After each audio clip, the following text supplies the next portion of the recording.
kami di sini ingin mempresentasikan dan juga menampilkan produk yang sudah kami buat.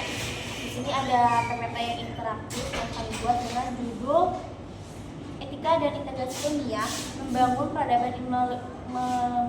peradaban melalui Islamisasi ilmu.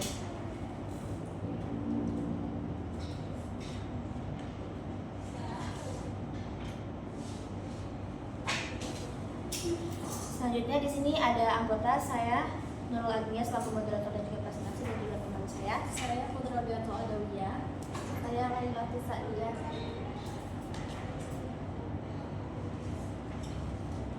Di sini ada 6 materi yang akan kita presentasikan. Yang pertama yaitu ada landasan teologis.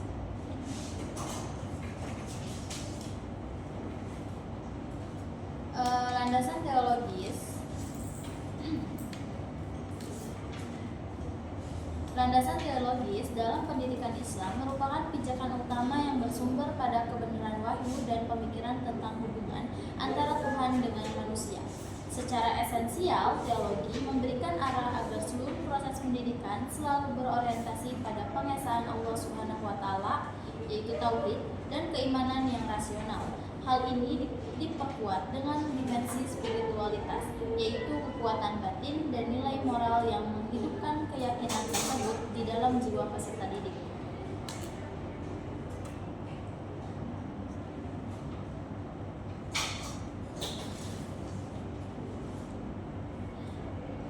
Sederhananya, landasan teologis itu adalah alasan ketuhanan kenapa kita harus belajar.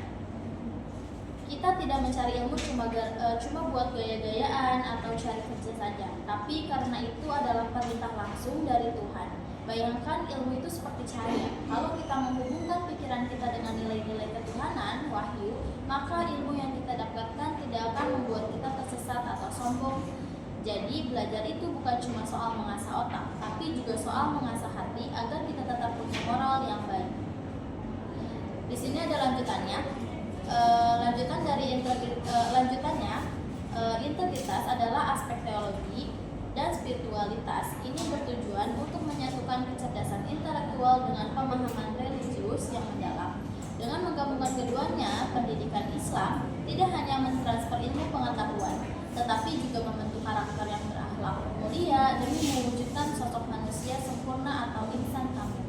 Sebagai fondasi spiritual, supaya menuntut ilmu ini pun dipandang sebagai ibadah yang mempermudah jalan bagi setiap hambanya menuju ridho Allah. Di sini kita bicara soal keseimbangan. Pintar saja itu gak cukup kalau tidak dibarengi dengan adab atau karakter yang baik. Itulah kenapa kita menggabungkan antara kecerdasan otak dengan pengalaman batin. Tujuannya supaya kita bisa jadi manusia yang lengkap atau insan kamil.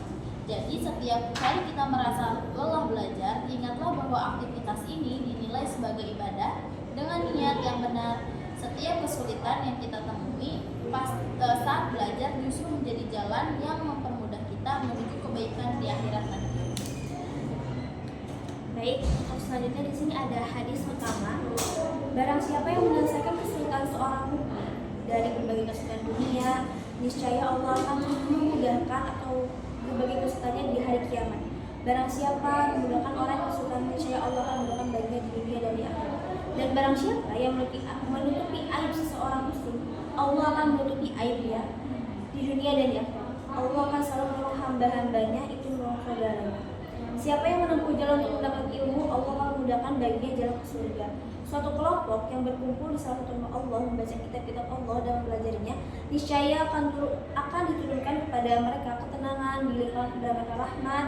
Mereka dikelilingi oleh malaikat serta Allah Azza wa Jalla senantiasa menyebut nama mereka kepada makhluk yang ada di sisinya.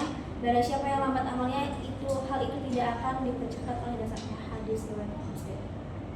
Dan selanjutnya di sini ada filosofi menurut ilmu. Dalam hadis riwayat Muslim dari Abi Hurairah radhiyallahu anhu, Rasulullah SAW secara khusus menggunakan kata salaka untuk menggambarkan perjalanan seseorang dalam menuntut ilmu. Pemilihan kata ini memiliki hikmah mendalam dibandingkan istilah berjalan lainnya seperti masya, sarah atau zahab.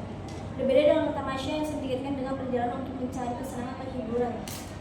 Kata salaka menekankan pada kesungguhan ini menunjukkan bahwa perjalanan mencari ilmu bukanlah sekadar aktivitas santai untuk mencari kesenangan belaka, melainkan sebuah perjuangan spiritual dan intelektual yang terarah demi mendapatkan ridho Allah dan kemudian akses menuju surga.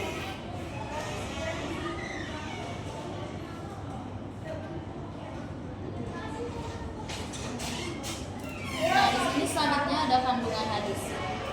Kandungan hadis di sini yang pertama yaitu kemudahan di hari kiamat. Allah memudahkan kesulitan di hari kiamat bagi mereka yang menyelesaikan kesulitan di dunia, seorang mukmin. Yang kedua yaitu kemudahan hidup. Jaminan kemudahan di dunia dan di akhirat bagi orang yang membantu memudahkan orang lain yang sedang kesulitan. Yang ketiga yaitu ada perlindungan aib. Allah akan menutupi aib seorang muslim di dunia dan di akhirat jika ia menjaga aib saudaranya. Selanjutnya itu ada pertolongan Allah. Allah senantiasa menolong hambanya selama hambanya tersebut menolong saudaranya. Nah, selanjutnya juga ada jalan menuju surga. Siapa yang menempuh jalan untuk mendapatkan ilmu, Allah akan memudahkan baginya jalan ke surga.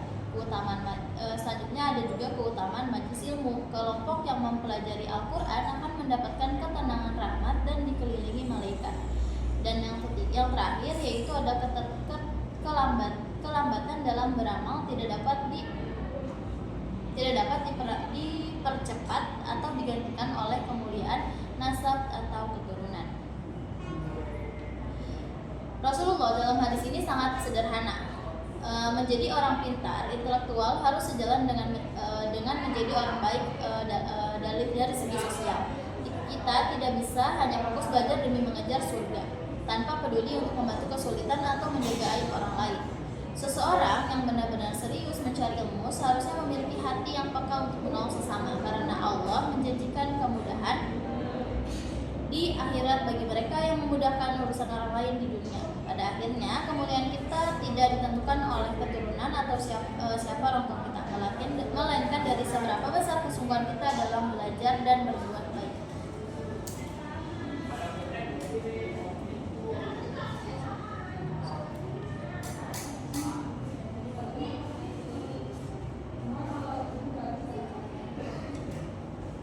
Selanjutnya di sini ada konsep ilmu dalam Islam. Dalam tradisi Islam, ilmu yang bermanfaat adalah ilmu yang mengintegrasikan aspek fisik dan metafisik serta membawa kebahagiaan dunia dan akhirat.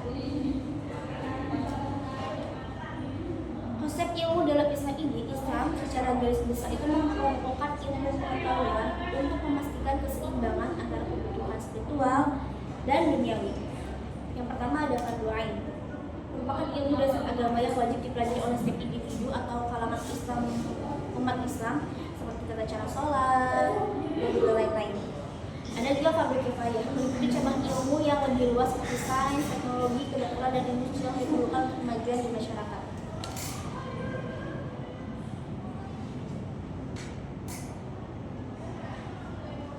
Nah, selanjutnya ada integrasi akal dan wahyu. Yang pertama itu adalah orientasi etis pendidikan.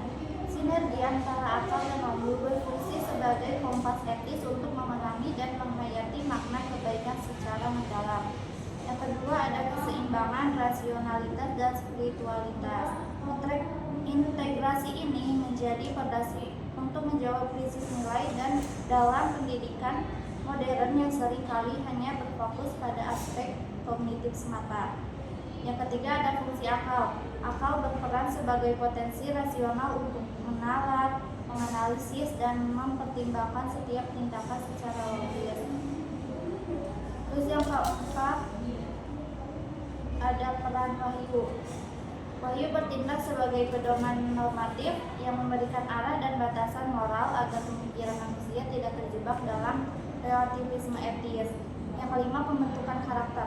Sinergi ketiganya menghasilkan moralitas yang tidak hanya cerdas secara intelektual tetapi juga berakar pada nilai-nilai ilahiyah yang universal.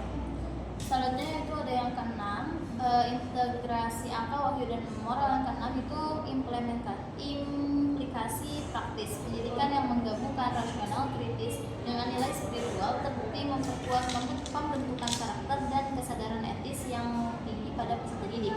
Yang ketujuh yaitu tujuan akhir. Kolaborasi ini memastikan akal memberi arah berpikir, wahyu memberi arah nilai, dan moral memberi arah tindakan untuk membangun manusia seutuhnya atau insan kamil.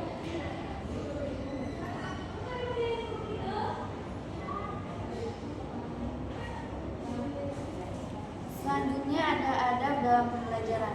Adab merupakan sebuah norma yang sangat penting dalam belajar, bersosialisasi, dan bermasyarakat. Seorang manusia yang memiliki adab akan menjadi manusia yang dihormati, disegani, dan dihargai dalam lingkungannya. Yang pertama itu ada kejujuran akademik. Kejujuran akademik adalah sikap dasar pelajar yang mencerminkan integritas dalam belajar, seperti tidak menyontek, tidak plagiarisme, dan jujur dalam tugas. Sikap ini melatih tanggung jawab serta menghargai proses, sehingga membentuk pribadi berkarakter dan bermanfaat bagi masyarakat. Hal ini penting karena tujuan utama pendidikan adalah pembentukan karakter, bukan sekadar pencapaian nilai tinggi.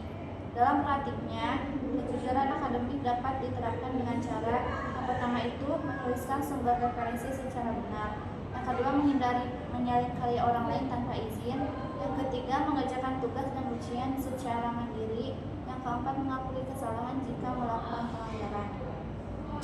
Selanjutnya ada tanggung jawab dalam menyebarkan informasi. Tanggung jawab dalam menyebarkan informasi sangat penting di era digital sesuai dengan konsep tabayun, yaitu memverifikasi kebenaran sebelum membagikan. Pelajar harus memastikan informasi yang disebarkan benar, jelas sumbernya, dan bermanfaat agar terhindar dari hoaks dan kesalahpahaman. Penerapan sikap tanggung jawab dalam informasi yaitu melakukan cek fakta sebelum membagikan berita. Terus tidak menyebarkan informasi yang belum jelas kebenarannya, menghindari konten negatif seperti ghibah dan fitnah. Yang terakhir menggunakan bahasa yang baik dan sopan dalam berkomunikasi. Terus selanjutnya rendah hati dalam berilmu. Rendah hati atau tawadu adalah sikap tidak sombong atas ilmu yang dimiliki. Semakin tinggi ilmu seseorang, seharusnya semakin rendah hati sikapnya. Sikap tawadu itu sangat penting dalam proses pembelajaran karena akan membuka pintu ilmu yang lebih luas. Beberapa bentuk penerapan sikap rendah hati ini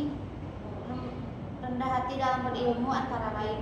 Yang pertama itu tidak malu untuk bertanya ketika tidak paham. Yang kedua mengakui kesalahpahaman dengan lapang dada.